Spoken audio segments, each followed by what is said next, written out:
નમસ્કાર મિત્રો ગઈ વખતે આપણે ટોર્ક કોણીય વેગમાન વિશેનો અભ્યાસ કરી ચૂક્યા મિત્રો કણોના બનેલા તંત્ર માટે આપણે ટોર્કની વાતો કરી છે, કોણીય વેગમાનની વાતો કરી છે। તો મિત્રો આજે એના પર આધારિત કેટલાક પ્રશ્નો હું સોલ્વ કરાવું છું। તો મિત્રો એક વર્ગની અંદર પ્રશ્ન કર્યો છે, m1 અને m2 દળ ધરાવતા બે કણો વચ્ચેનું અંતર સ્મોલ r છે। માની લઈએ કે અહીંયા એક m1 કણ છે અને બીજો m2 દળ ધરાવતો કણ માની લો કે અહીંયા બંને વચ્ચેનું અંતર મને સ્મોલ r આપી દીધું છે। બંને વચ્ચેનું અંતર મને સ્મોલ r છે। જો આ કણોના દ્રવ્યમાન કેન્દ્રથી તેમના અંતરો અનુક્રમે મિત્રો મને m1 કે m2 વિશેની કોઈ માહિતી આપી નથી કે કોનું દળ વધારે છે, કોનું દળ ઓછું છે, એવી કોઈ માહિતી નથી મારી પાસે। પણ મને શું કહે છે, આ કણોના દ્રવ્યમાન કેન્દ્રથી તેમના અંતર, તો હું માની લઉં કે આનું દ્રવ્યમાન કેન્દ્ર અહીંયા છે RCM, આનું CM જે છે એ CM માની લો કે આ બિંદુ બંને કણોને જોડતી રેખાઓ પર તો હશે જ, કારણ કે બે કણોનું બનેલું તંત્ર છે। તો તેમના અંતર અહીંયાથી m1 નું અંતર r1 આપેલું છે અને અહીંથી r નું અંતર જે છે એ મને r2 આપેલું છે અનુક્રમે। તો r1 અને r2 અંતરો શોધવાના। મિત્રો બરોબર કોયલો સમજી લો, મેં તમને જે MCQ પ્રશ્નો આપેલા છે એમાંના કેટલાક પ્રશ્નો આ રીતના સોલ્વ થશે। હા મિત્રો, આવા પ્રશ્નોનો શું કરવું? તો મેં CM આ બિંદુ પાસે ધારી લીધું। તો મિત્રો આનોથી હું માની લો કે કાર્ટેશિયન પદ્ધતિ લઈ લો, આ y એક્સિસ છે, એ જ પ્રમાણે આ રી x એક્સિસ છે અને એ જ પ્રમાણે આ રી x એક્સિસ છે। આ આપણું થઈ ગયું ઉગમ બિંદુ, બરાબર છે। હવે CM ને ઉગમ બિંદુ પર લઈ લીધો એટલે RCM is equal to 0 થઈ ગયું। એના યામ દ્રવ્યમાન કેન્દ્રને મેં ઉગમ બિંદુ પર ધાર્યું, તો ઉગમ બિંદુ પર એના યામ કેવા હોય? તો કે શૂન્ય। અહીં ગણી માત્ર x એક્સિસ ઉપર જ દ્રવ્યમાન કેન્દ્ર આગુ પાછું થવાનું છે, એટલે આપણે સદિશ ફોર્મ્યુલા લેવાની જરૂર નથી। ખ્યાલ આવે છે? અને હું સદિશ લઉં તો પછી આને મારે આવું લખવું પડે 0 0, આ સદિશ કહો, બરાબર છે। તો મિત્રો મારે r1 અને r2 શોધવાના છે। તો મિત્રો હું RCM, આપણા પાસે સૂત્ર RCM is equal to m1 into r1 plus m2 into r2 અને ભાગ m1 plus m2 થશે।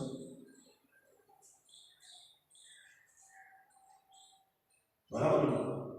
હવે જો RCM ની કિંમત તો 0, r 0 is equal, હવે મિત્રો જરા જોજો, હવે આ ઋણ x એક્સિસ છે એટલે અહીંથી આ અંતર તો ઋણ હશે।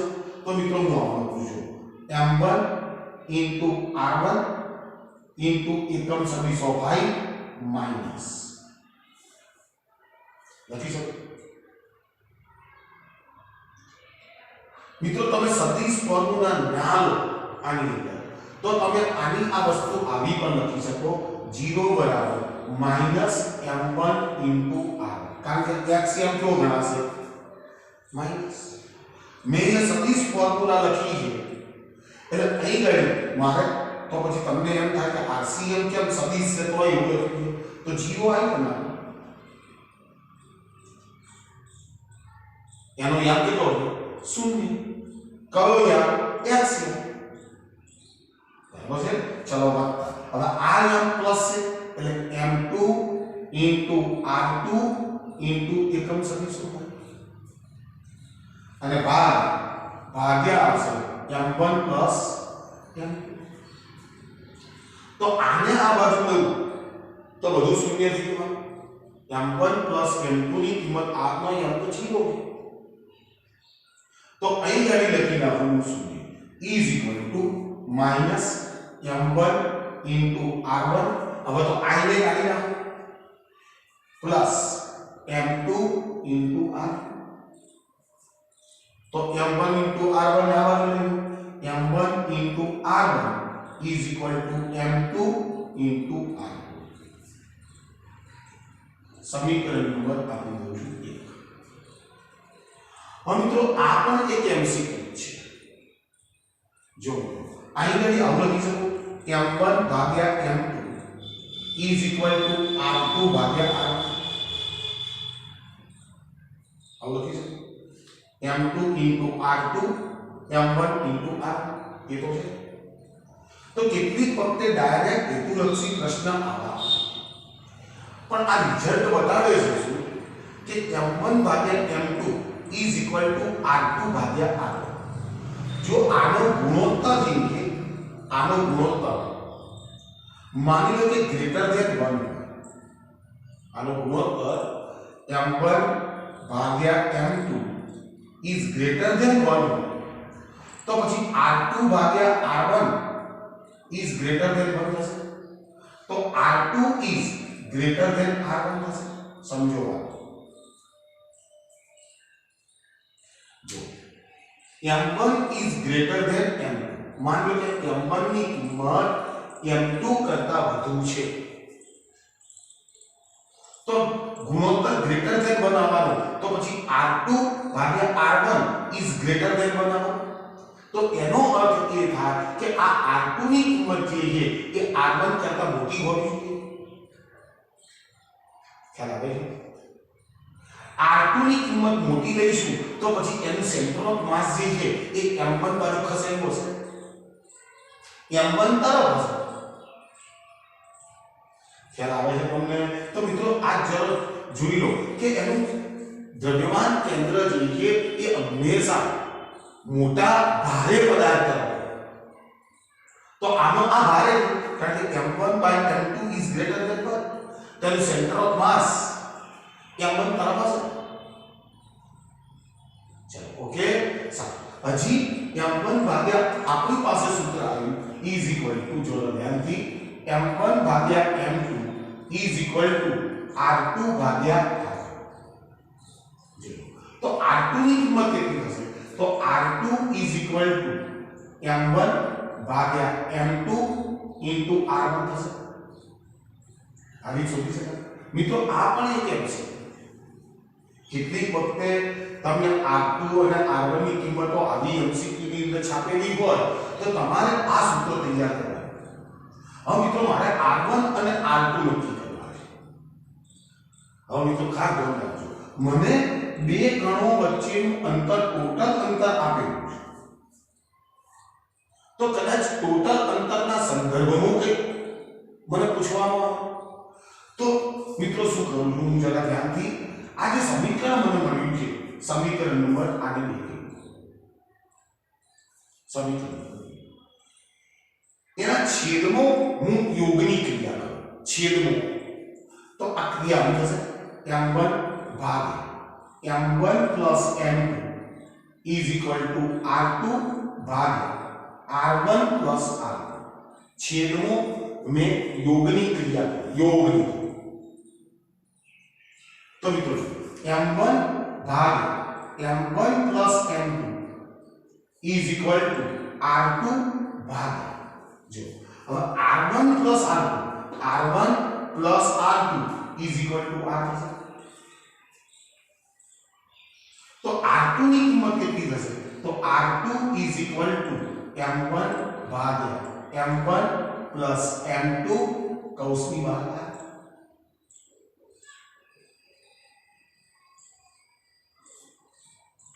મિત્રો ખૂબ અગત્યનું સૂત્ર કે તમારા હેતુલક્ષી પ્રશ્નો આસાનીથી આ સૂત્રની મદદથી સોલ્વ થાય.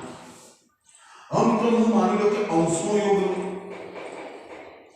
સમીકરણ 2 જે લખ્યું છે એ સમીકરણ 2 ના અંશનો યોગ લો તો m1 plus m2 ભાગ્યા m2 is equal to r2 plus r1 ભાગ્યા r2. તો આની જગ્યા પર r લખી શકો તો m1 plus m2 ભાગ્યા m2 is equal to r ભાગ્યા r1 થશે. હવે r1 ને સૂત્ર કરતા બનાવો એટલે આપણે વ્યસ્ત કરવું પડશે તો r1 is equal to m2 ભાગ્યા m1 plus m2 કૌંસની બહાર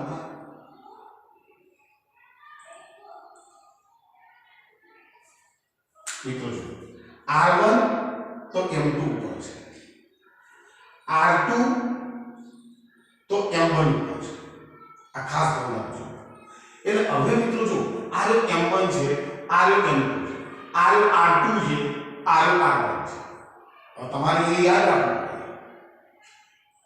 કારણ કે આ સૂત્ર આ ચિત્ર માટે છે. તમને અહીં ગાડી માની લો કે 10 kg આપેલું હોય 10 kg દળ આપેલું હોય અહીંયા 20 kg દળ આપેલું હોય અને તમને એમ પૂછે કે દ્રવ્યમાન કેન્દ્ર 20 kg થી કેટલું દૂર હશે 20 kg થી કેટલું દૂર હશે તો તમારે r2 શોધવાનું છે. માની લો બંને વચ્ચેનું અંતર તમને માની લો કે 3 મીટર આપ્યું 3 મીટર તો આની કિંમત 3 મીટર છે તમારે r2 શોધવાનું છે. r2 is equal to m1 ભાગ્યા m1 plus m2 કૌંસની બહાર આ કરી દો. હવે જો માનો કે આ 10 kg આપેલું છે અને આ 10 kg આપેલું બંનેના દળ સરખા અને મને r2 શોધવાનું છે મને r2 શોધવાનું છે તો મિત્રો જો અહીં ગયું r2 શોધવા જઈશું તમે તો r2 is equal to m1 એટલે 10 m1 plus m2 એટલે 20 અને ગુણ્યા r3 બિંદુ બિંદુ cancel is equal to 1.5 metre. બિલકુલ મિડલ ટોટલ અંતર કેટલું હતું 3 મીટર.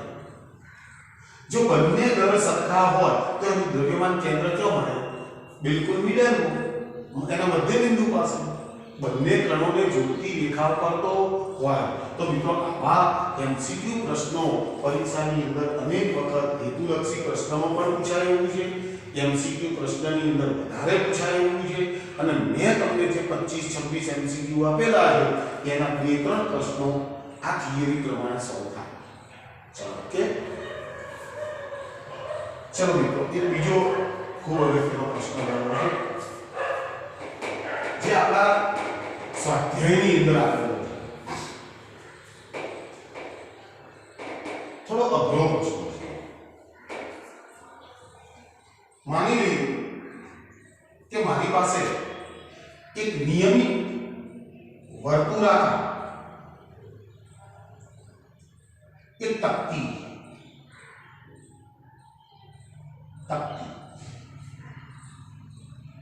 નિયમિત ઘનતા ધરાવતી એક તકતી. હવે મિત્રો આ તકતી આપણી થાળી છે ડીશ છે પ્લેટ છે એ બધી તકતીઓ હવે આ એનું સેન્ટર છે અને એની ત્રિજ્યા માની લો કે મને r આપેલી એની ત્રિજ્યા મને r. હવે મિત્રો બરોબર ધ્યાનથી સમજો. હવે નિયમિત ઘનતા ધરાવતી તકતી હોય નિયમિત ઘનતા ધરાવતી વર્તુળાકાર તકતી હોય તો એનું દ્રવ્યમાન કેન્દ્ર જે છે એ હંમેશા તકતીના કેન્દ્ર ઉપર અને તકતીની અંદર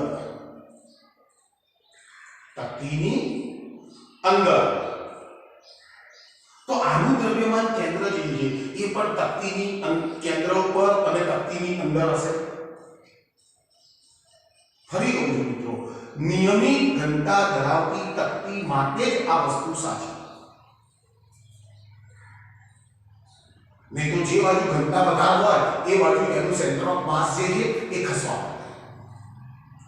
મિત્રો બીજી વાત કે નિયમિત ઘનતા ધરાવતી વર્તુળાકાર તક્તીનું દ્રવ્યમાન કેન્દ્ર અને ગુરુત્વ કેન્દ્ર એક જ જગ્યા પર. એટલે તમને અહીં ઘણી સ્વાધ્યાયની અંદર એક પ્રશ્ન લખેલો છે અને એની અંદર એને કીધું છે આ ત્રિજ્યાની એક સમાન તક્તીમાંથી r/2 ત્રિજ્યાના ગોળાકાર છિદ્રને કાપવામાં આવે. આ છિદ્રનું કેન્દ્ર મૂળ ડિસ્કના કેન્દ્રથી r/2 અંતરે છે. તો પરિણામી સપાટ પદાર્થનું ગુરુત્વ કેન્દ્ર છે. તો મિત્રો ગુરુત્વ કેન્દ્ર અને દ્રવ્યમાન કેન્દ્ર આવા કિસ્સાઓમાં એક જ જગ્યા પણ આ ભાઈ કહે છે શું? મિત્રો જો આપણા પાસે એક નિયમિત વર્તુળાકાર તક્તી હતી, બરાબર છે. હવે એનું સેન્ટર ઓફ માસ જે છે એ C અહીંયા હશે, આપણે જાણીએ. પણ એ ભાઈએ શું કર્યું કે આ જે તક્તી હતી એ તક્તીની અંદરથી બીજી એક જેની ત્રિજ્યા છે r/2, આ જે તક્તી દેખાડી છે એ r/2 ત્રિજ્યાવાળી તક્તી છે, એને આ મોટી તક્તીની અંદરથી કાપી લેવાનું. આ વિસ્તાર જે છે એ વિસ્તાર આ તક્તી જે છે r/2 ત્રિજ્યાવાળી એ r/2 ત્રિજ્યાવાળી તક્તી આની અંદરથી કાપી લે. એટલે મિત્રો હવે શું થયું? આપણી જે નિયમિત વર્તુળાકાર નિયમિત ઘનતા ધરાવતી તક્તી હતી એની અંદર આવડું છિદ્ર પડી ગયું. એટલે આપણી પાસે બે ભાગ, બે કણનો કિસ્સો. કેવો કિસ્સો થયો? એક કાપેલો ભાગ અને બીજો બચેલો ભાગ. મિત્રો ખ્યાલ આવે છે? એક કાપેલો ભાગ કયો? આ બાદ દેખી જશે. અને બચેલો ભાગ કયો? તો કે આ બાકીનો બધો ભાગ બચેલો હશે. તો મારી પાસે આ બે કણોનું બનેલું તંત્ર થઈ ગયું. તો હવે મને એમ કહે છે કે હવે આ જે મૂળ તક્તી હતી એનું ગુરુત્વ કેન્દ્ર કે દ્રવ્યમાન કેન્દ્ર કેવું હશે? એવો પ્રશ્ન. તો મિત્રો જરા ધ્યાનથી, તો હું આના ઉપર સરળતા ખાતર આના ઉપર x એક્સિસ લઈ, એ જ પ્રમાણે અહીંયા હું આની x એક્સિસ, આની y એક્સિસ, આની y એક્સિસ. મિત્રો ચિત્ર દોરવાનો પ્રયત્ન કરજો. તમારા સ્વાધ્યાયની અંદર આ પ્રશ્ન આપેલો છે અને નંબર કહું છું તમને 7.16 છે પ્રશ્ન. તો મિત્રો આવા પ્રશ્નો સોલ્વ કરવા માટે પહેલા તો હું તક્તીની ઘનતા ધારી લઉં છું. ધારો કે તક્તીની પૃષ્ઠ ઘનતા સિગ્મા છે. હવે મિત્રો ઘનતાનો અર્થ શું થાય? આમ વ્યવહારિક રીતે ત્રણ ઘનતાઓ હોય. નંબર 1 છે રેખીય ઘનતા, નંબર 2 છે પૃષ્ઠ ઘનતા અને નંબર 3 છે કદ ઘનતા. મિત્રો તમે ઘનતાનું જે સૂત્ર જાણો છો ને, ઘનતા બરાબર દળ ભાગ્યા કદ. આ કદ ઘનતા. મિત્રો કદ ઘનતા કોને હોય? કે જે પદાર્થો ત્રિપારિમાણિક, પથ્થર છે, એવા જે પદાર્થો છે, એ ગોળો છે, એવા બધા પદાર્થો જે ત્રિપારિમાણિક છે એને કદ ઘનતા. પણ જે સમતલીય પદાર્થ છે દ્વિપરિમાણિક એને પૃષ્ઠ ઘનતા.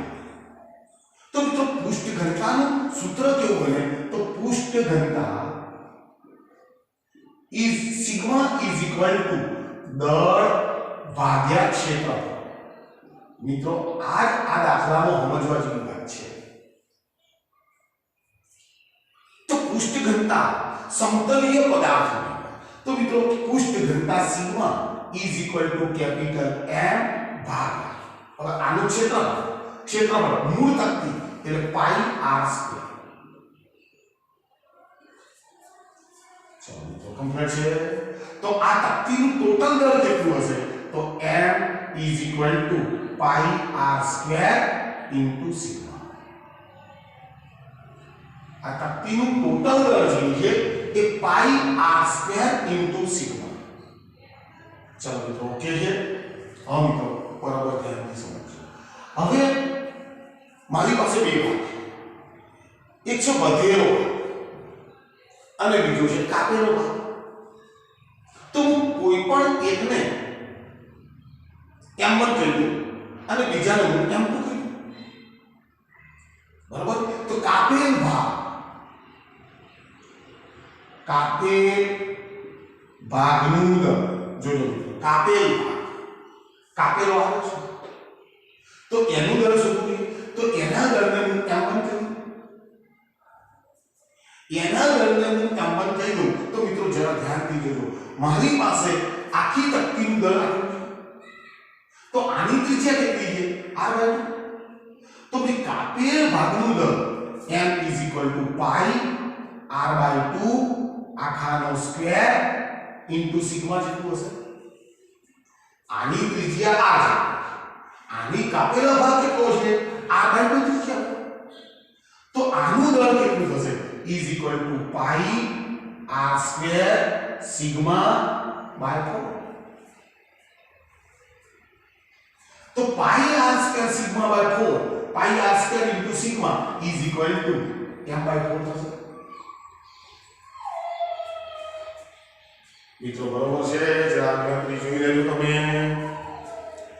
m બાય 4 ચલો હવે કાપેલ ભાગનું જે છે કાપેલો ભાગ હવે તો એક ઇન્ડિવિડ્યુઅલ ભાગ થઈ ગયો એનું દ્રવ્યમાન કેન્દ્ર પાછું અહીંયા હશે તો મિત્રો કાપેલ ભાગનું સ્થાન સદિશ જેને r1 કહ્યું r1 is equal to જોજો is equal to r/2 0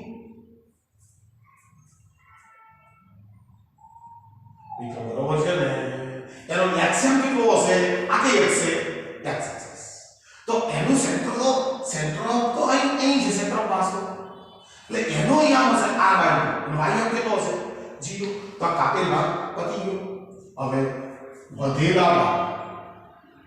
વધેલા ભાગનું દળ જેનું હું m2 કહ્યું તો મિત્રો જો ટોટલ દળ કેટલું હતું ત્યાં આ કાપેલો ભાગ તો હું કેપિટલ M માઈનસ m1 કરતા टोटल दळमोथी में कापेलो भाग करना तो is equal to capital M minus m/4 तो 4 यहां से तो इज इक्वल टू 3m/4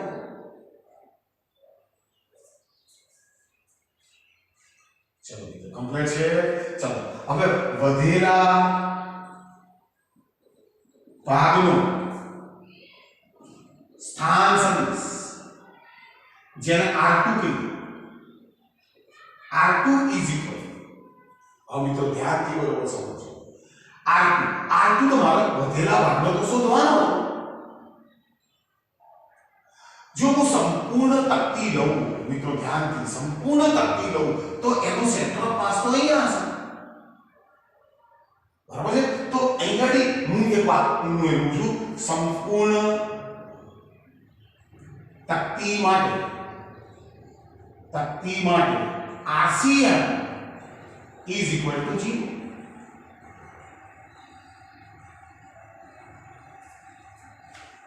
સંપૂર્ણ તકતી માટે RCM is equal to તો એના m 0 છે કારણ કે એ અહીંયા હશે તો મારે વધેલા ભાગનો સ્થાન સદિશ શોધવો છે તો મિત્રો મને ખબર જ છે કે ભાઈ મેં અહીંયાથી દળ ઓછું કર્યું છે તો એનું સેન્ટર ઓફ માસ આ બાજુ ખસવાનું કારણ કે આ બાજુ તો હવે દળ હશે જ નહીં એટલે અહીંયા શું કરવું ભૂલું આવું લખવું x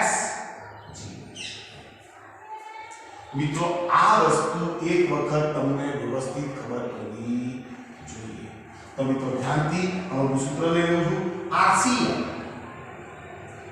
equal to m1 into r1 plus m2 into r2 भाग m1 plus m આપણું સૂત્ર છે।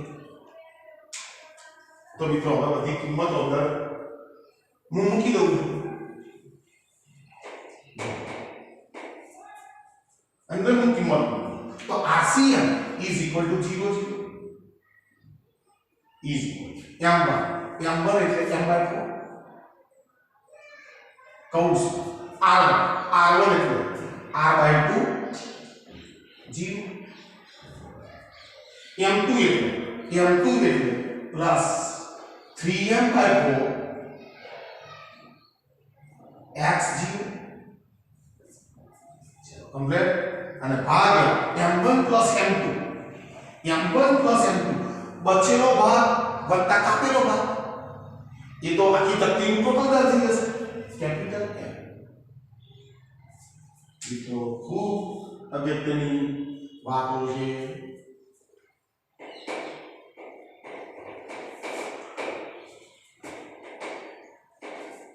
ચલો જો સાદું કેવું આવે છે આ સાદું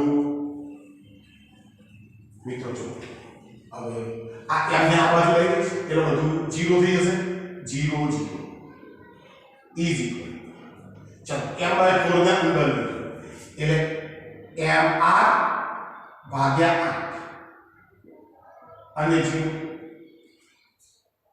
વત્તા ચલો આને અંદર થાય m into x upon 4 અને 0 તો મિત્રો આનો LCM કેટલો થશે LCM તો 0 0 is equal to mr ભાગ્યા 8 વત્તા thrice mx upon 4 આ એનો LCM y બનશે તો LCM સાથે ના તો mr ભાગ્યા 8 is equal to plus thrice mx by 4 is equal to 0 so thrice mx by 4 is equal to minus mr by 8 तो जो m कैंसिल हो 4 गुना तो x is equal to minus r by 6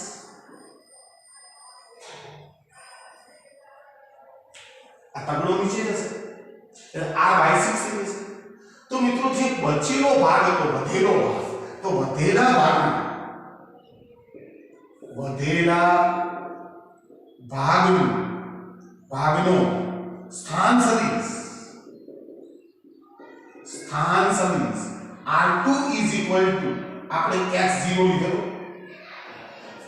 તો x ની કિંમત કેટલી થાય તો r2 is equal to એનું સેન્ટર ઓફ માસ અથવા દ્રવ્યમાન ગુરુત્વ કેન્દ્ર હવે આ બિંદુ પાસે હશે એટલે જો મિત્રો જો અહીંયાથી તમે આ ભાગ કાપી લીધો અહીંયાથી તમે આ ભાગ કાપી લીધો એટલે અહીં તો છિદ્ર પડી ગયું એટલે અહીંથી દળ ઘટી દળ તો જતું રહેતો નથી એટલે હવે ખરેખર તકતી હતી તો એનું દ્રવ્યમાન કેન્દ્ર અહીં હવે આ બાજુ વધુ દળ છે એટલે એનું સેન્ટર ઓફ માસ કઈ બાજુ આવશે આ બાજુ ઋણ x એક્સિસ જો માઈનસ r એક્સિસ એ તો ખૂબ અગત્યની વાત છે। ચલો એક નાનકડો પ્રશ્ન લઈ લઈએ એક નાનકડો પ્રશ્ન તો વાતને આપણે જાણતા થઈ ગયા છીએ અને નિશ્ચાયકને છોડતા પણ આપણે શીખી ગયા। નિશ્ચાયક एक गाणितिक क्रिया है જે સદિશ ફોર્મ્યુલા સોલ્વ કરવા માટે વપરાય। ચલો મિત્રો મને શું કહે છે ઉગમ બિંદુને અનુલક્ષીને બળ F is equal to 7i plus 3j minus 5t no torque શોધો. આ બળનો મારે ટોર્ક શોધવાનો છે. જે કણ ઉપર બળ લાગે તેનો સ્થાન સદિશ r is equal to I minus j plus k છે. મિત્રો આ ઉદાહરણનું 7.5મું દાખલો છે. ઉદાહરણ પેલો આગળ ગણાય કે સ્વાધ્યાય. તો મિત્રો મારે ટોર્ક શોધવું છે. Torque toe is equal to r cross f. r cross f.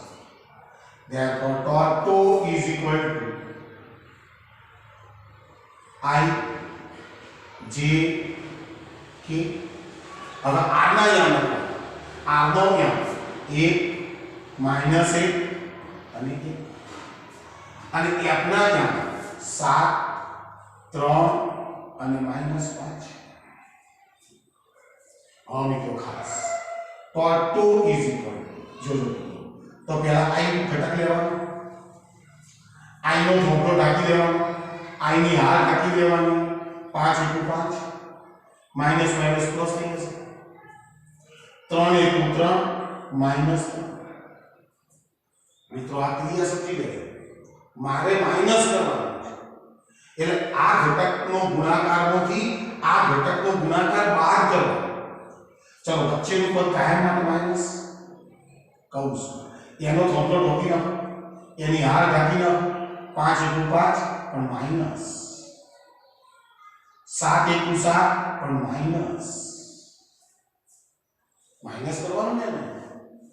ચલો પ્લસ k કૌંસમાં એનો થોડો એની હાર 3 * 3. જો હવે માઈનસ કરવાનું તો માઈનસ માઈનસ પ્લસ થઈ જશે. તો ટોર્ક કેટલું થશે? torque tau is equal to 5 નો થી 3 ગયા 2i, 7 ને 5 12 માઈનસ આવશે, માઈનસ માઈનસ પ્લસ 12 છે. 7 ને 3 10 કે. તો મિત્રો આ ટોર્ક સદિશ કહેવાય. આ ટોર્ક સદિશ છે. હવે આનું મારે મૂલ્ય શોધવું. તો ટોર્ક નું મૂલ્ય ટો નું મૂલ્ય तो is equal to अंडर 2 નો વર્ગ 4, 12 નો વર્ગ 144, 10 નો વર્ગ 100 is equal अंडर 2. आ 244 248 248 નું વર્ગમૂળ કાઢી લો. 248 અને એનું વર્ગ 15.75 તો મિત્રો આ શું કહેવાય? ટોર્કનું મૂલ્ય કહેવાય. આ ટોર્ક સદિશ કહેવાય. મિત્રો આને સોલ્વ કરવાની આ વિધિ છે ને એ તમે સારી રીતે સમજી જાઓ. કારણ કે આ ખોટું પડશે તો આ બધું નીચે પડશે. ચલો ઓકે મિત્રો, તો 3 પ્રશ્નો ખૂબ સારા આપ્યા છે. તમે એનો વ્યવસ્થિત રીતે જીવનતાથી અભ્યાસ કરો.